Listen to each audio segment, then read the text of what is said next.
C'est quoi le paradis? Un endroit paisible dans le ciel.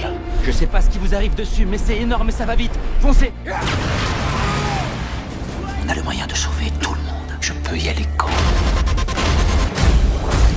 Les anciens ne nous ont pas tout dit sur ce monde.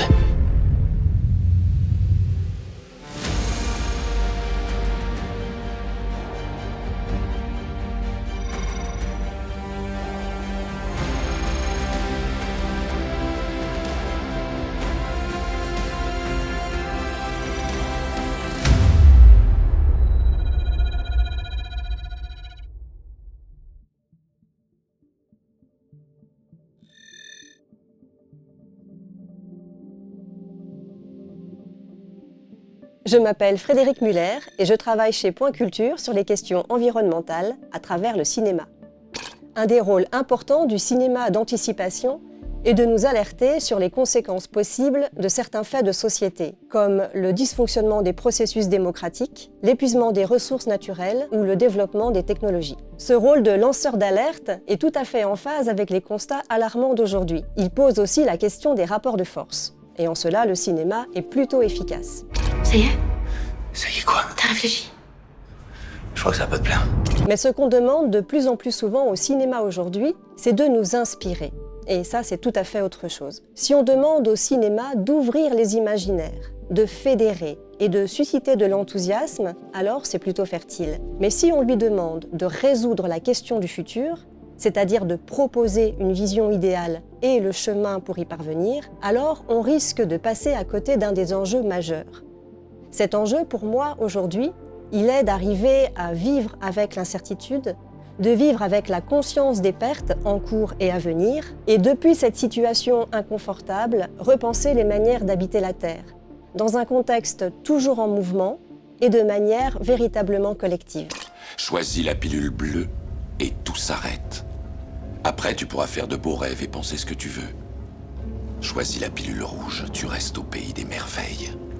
Quelle place le cinéma peut-il jouer dans cet exercice d'équilibriste entre un réel trouble et des imaginaires utopiques ou dystopiques? Plutôt que d'attendre que le cinéma résolve la question du futur, je préfère imaginer que le cinéma nous aide à nous orienter dans le champ des idées et des valeurs par petits pas.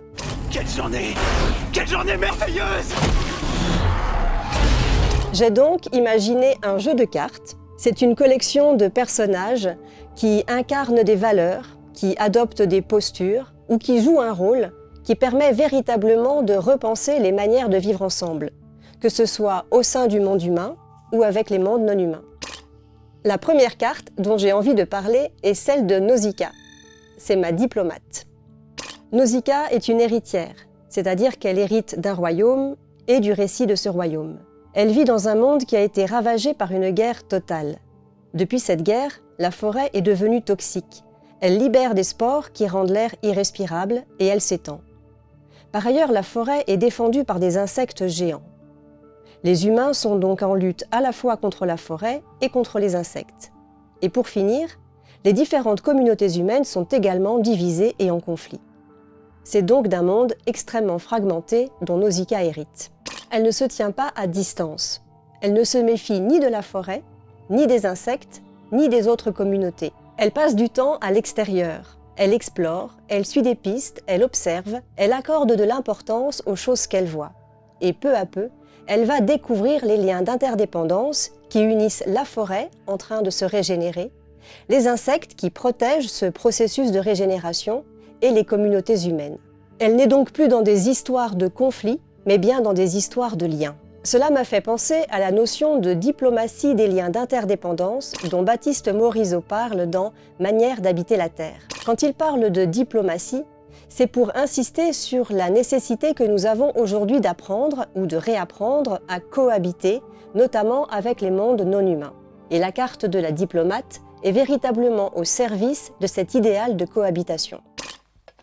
Ô grand roi de la forêt, pardonnez-nous de venir vous déranger dans votre nid. Mais rassurez-vous, nous ne sommes pas vos ennemis, nous ne vous voulons aucun mal.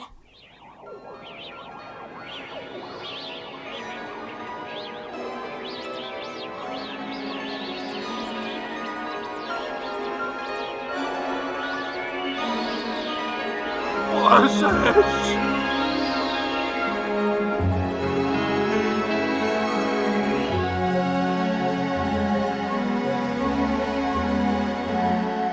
Une autre héritière inspirante, c'est Elsa, dans La Reine des Neiges 2, qui est ma réparatrice.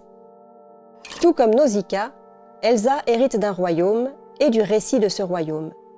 Dotée de pouvoirs magiques, une nuit, elle entend une voix qui lui demande d'aller découvrir la part cachée de l'histoire. Elle répond favorablement à cette invitation et cela déstabilise le présent et l'avenir. Elle découvre que son royaume est le fruit d'une violence coloniale. Cette violence s'est exercée à la fois sur le peuple autochtone qui a été dépossédé de ses terres et sur la nature puisque la forêt et le fleuve ont été mutilés par la construction d'un barrage. Ce que la voix du passé lui demande, c'est d'aller découvrir les parts cachées de l'histoire, de les reconnaître et surtout de poser un geste de réparation. La carte de la réparatrice permet véritablement de discuter des possibilités de réparation des dommages causés au peuple et à la nature. C'est une carte qui est au service d'un projet de société qui vise à nommer et à défaire les inégalités et les oppressions. Le passé recèle toujours une part de mystère. Une erreur exige réparation. Arendelle n'est plus en sécurité. La vérité doit triompher. Sans cela, je ne vois point d'avenir. Point d'avenir? Lorsque l'on ne voit point d'avenir, il n'y a qu'une solution, essayer de tout réparer. Voici la mutante de la famille des hybrides. C'est une autre figure inspirante tirée du film Le Peuple Loup. Comme Robin fait partie de la famille des hybrides, elle est à cheval sur deux mondes. Au début du film, elle vit seule avec son père dans une petite ville d'Irlande au XVIIe siècle. Son père est un chasseur de loups. Elle ne rêve que de le suivre dans la forêt, mais la société de cette époque la confine à la ville et à l'espace domestique. Bien entendu, elle désobéit. Elle va dans la forêt, elle y croise des loups et une créature mi-humaine, mi-louve. Elle va devenir l'une d'entre elles. Devenue mutante, son esprit investit le corps d'une louve la nuit. Elle a donc recours à d'autres sens pour percevoir son milieu, et sa manière de se déplacer change aussi.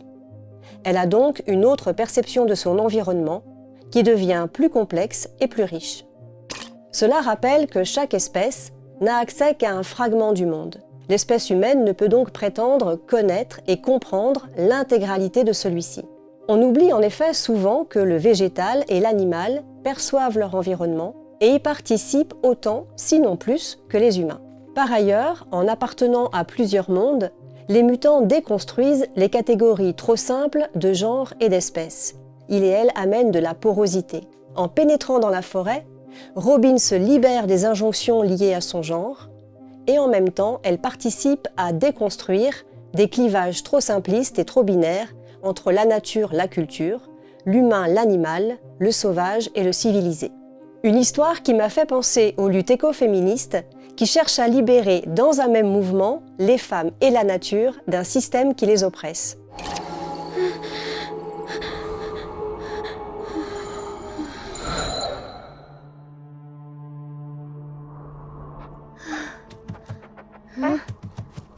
Merlin, tu sens ça? Merlin, qu'est-ce qui t'arrive? Je vois ton odeur. Quoi? Oh non, oh non, oh non, non, non, non.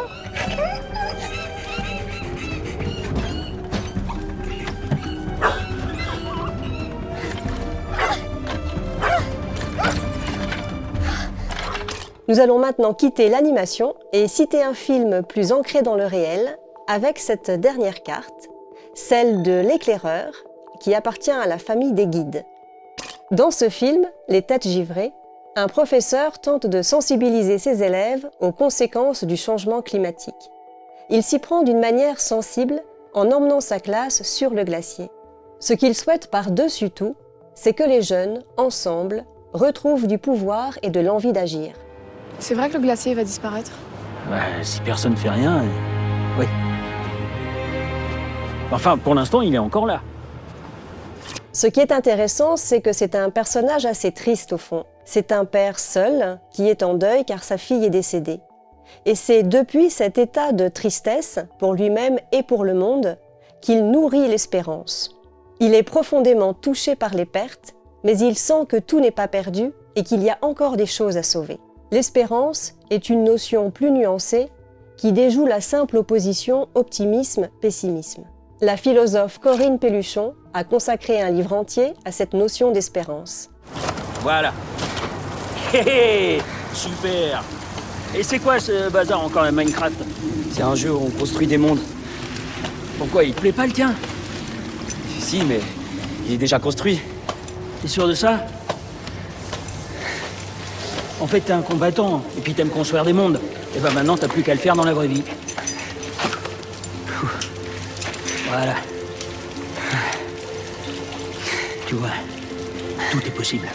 Ce sont 4 exemples de personnages qui m'ont touchée et qui m'ont inspirée en fonction d'une grille de lecture qui est la mienne. Cette grille de lecture est nourrie de beaucoup de cinéma, mais aussi de lecture et de rencontres. Il est possible que les films ou les personnages aient parlé différemment à certains ou certaines d'entre vous. Et c'est ça qui est intéressant. On voit bien avec ces cartes que pour penser le futur, il ne faut pas mobiliser que les films qui disent parler du futur. Ceux-ci, en général, parlent en effet davantage du présent. Et puis, il n'y a pas que dans le cinéma qu'on peut trouver des imaginaires inspirants. Le jeu vidéo, la poésie, la littérature, ou toute autre forme d'art et d'expression, peuvent aussi nourrir les imaginaires. Enfin, l'imaginaire du futur n'est pas limité aux fictions. On peut aussi être mis en mouvement par des pratiques alternatives qui sont développées aujourd'hui, dans le réel, comme par exemple la permaculture, l'univers des low-tech ou les pratiques d'intelligence collective. On pourrait donc ajouter d'autres cartes aux miennes, ou même inventer d'autres jeux depuis d'autres référentiels, et puis comparer les cartes, les mélanger, les faire dialoguer. Parce que créer ces cartes, ça permet de saisir et de nommer les valeurs qui nous portent. Et ça permet aussi de varier les imaginaires du futur.